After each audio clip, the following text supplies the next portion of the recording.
Your brain is the most powerful weapon in the world. Your brain is the only thing you have when you're going through depression, when you're going through hard times, you're going through death, real life shit. You're alone. You're alone. You may have a shrink you're going to, you may have a best friend you're going to, but there's 24 hours in a day where you're alone in this brain. And your brain is talking to you in all kinds of ways. And it wants to control you and pull you in these different pockets. If you can't control your own brain and your brain controls you, you're f***ed. You got to tell your brain where you want to go and how you want to go and how you want to get there. You got to control it. If not, it's over. It's over. You got to shut off technology. You got to go here. I call it the dark room, where you're alone. No cell phones, no music, no TVs, no computers. You by yourself. Very few people want to be alone anymore. They want to be around noise and people, and you can't think. Be alone. Go to that dark space. In that dark space, shut life off for a little bit. Go to a dark place in your mind and figure out what the f you want to be. You don't know what you want to be because you haven't spent time, real time with yourself. Spend time with yourself. Trust me. And once you find that passion and that purpose, your goals, your purpose, everything will just start lining up. And then you'll find the courage to start that journey. For you to find greatness in yourself, you're not going to find it by looking in a book or by even hearing me. I may give you the spark, but you've got to go inside yourself to find it. And that means you got to be quiet.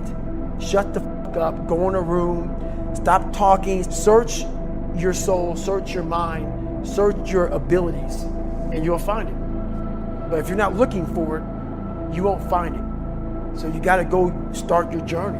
And the journey starts with you finding, why the hell am I here on this planet Earth? Why am I here? And if you don't know that, you will live the rest of your life searching, always asking the question, why?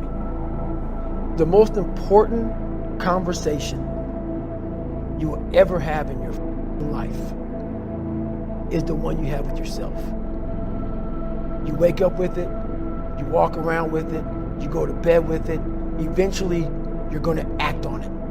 Whether you're good or bad, you have to face that in that dark room. In that dark room is who you are. But in that dark room is where you have to create another human being that walks out of that dark room to face who you are. That's the only way you're going to get over all those things. You have to create someone else. In the dark room, you face yourself. You realize you want to be better. You realize you don't want to be this weak, insecure person in the world who has all these problems that we all have. When you really sit back at your life and you're in that dark room and you're looking at where you started from, and then you put a goal in your mind, how are you going to feel, man, when you accomplish this goal coming from that shit? Coming from the hell you came from. A lot of people start from a good starting point. They have a good foundation. What if you can surpass all of these motherfuckers? What if everybody who was way up here started up here, and you started with no legs. You had to grow legs to even start walking, and then crawling, and then running, and then you start passing people with all this given to them. I had to use all this negative shit that was making me weak and horrible as a person. I had to use this as the power that now fueled me. I had to flip it on its head and say, hold up. This might be exactly what I need. The darkness is exactly what I need. It's how you look at your situation. So many people that have the ability and just refuse to get off that couch. Refuse to study a few more hours. Refuse to go deeper, to go further. And that's where I gain the advantage. It's so easy to be great nowadays, my friend, because most people are weak. Most people don't want to go to that extra mile. Most people don't want to find that extra because it sucks.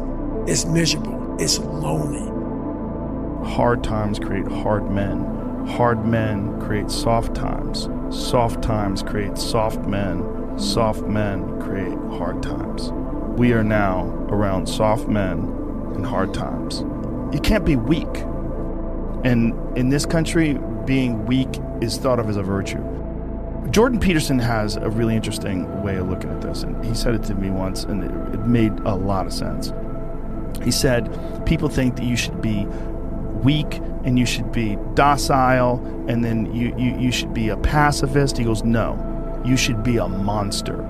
He said you should be a monster, you should be ruthlessly ambitious, and then learn how to control it. And it's that old expression, it's better to be a warrior in a garden than a gardener in a war. It's an old expression, but it makes sense, because it doesn't mean that you can't be kind if you're strong, but it does mean you can't be strong if you're weak.